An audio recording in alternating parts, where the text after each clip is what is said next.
दूर देखिले मन हुए यह एक विशाल पर्वत, किंतु पाखक गले जना पड़े यह प्रकृतिर सृष्टि नुहे बर मनीषर पापर गदा। अहमदाबाद सहर रे कलंकित परिचय पिराना लैंडफिल। 80 एकर जमी रे व्यापी रहिथिबा ए 80 फुटर अलिया पहाड़ केवल आवर्जना नुहे, यह एक जीवंत नर्क। एठारे पवन नुहे विष मिले, एठारे सूर्य किरण नुहे अलिया गदा निर्गत होइथिबा नील निआर शिखा देखा जाए, जोंठी प्रतिटी निश्वास मृत्यु को निमंत्रण करे, जोंठी आकाश सबुबले कला धुआं घोड़ाई हुई रहे।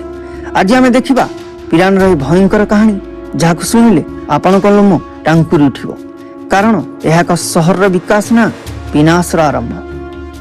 प्रस्तुत हो जातु, कारण यह कहानी आपन विचलित करें आ निजे निजे आत्महत्या करने सहित समान। आ दूर रहा श्मशान सदृश देखा जाए। ए अलिया पहाड़ पाखे रहता लोकों जीवन कौन सहरी बा हरर फिल्म ठारू कम नुहे। राति हेले ए विराट अलिया गदारू अजब शब्द शुणा जाए एवं निआ शिखारू दूर कौन प्रेतात्मा भली देखा जाए। एठार वायु एते भारी जे साधारण मनीषटीए मिनिट रहिले मध्य ताकू बांती बा मुंड बुलाया भली अनुभूत हुए।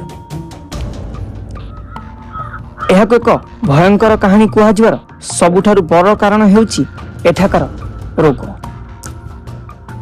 ए अंचल रे अनेक शिशु अस्वाभाविक भावे जन्म होती, आउ यहाकू कैंसर आड्डा बोली जना जाए। पिराना आखापाख बस्ती रे घरे घरे श्वास रोग एवं कैंसर रोग देखा मिलती। एमाने जानिछन्ति जे सेमाने धीरे धीरे मृत्यु आड़कू गति करछन्ति, किंतु गरीब जोगु सेमाने ही नर्क छाड़ी जाई पारु नांती। 2017 मसीह दिल्लीर गाजियापुर रे अलिया पहाड़ भूसिया परे पिराना बासिंदा मध्य भय खेली जाइछि। जदि केबे ए 80 फुटर उच्च पहाड़ भूषड़े, तेबे तले थिबा हजार हजार लोक जीवंत कबर नहीं जिवे। ए भय प्रतिदिन सेमानकु सोइबाकु दिए नाही।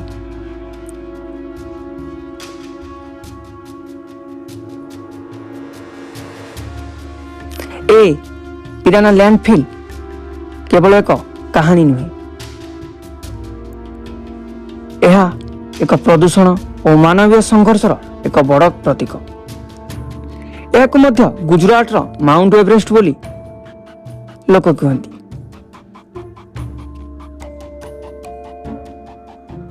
एठा निर्गत होता मिथेन गैस जो प्रायतः निया लगी था, जहाँ सहर वायु को विषाक्त कर दिए।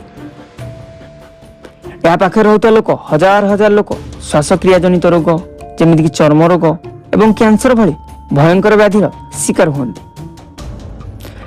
वर्षा दिन ही अलिया गदरू विषाक्त पानी माटी तलक दे जाए, भूतल जल को मध्य नष्ट कर दिए।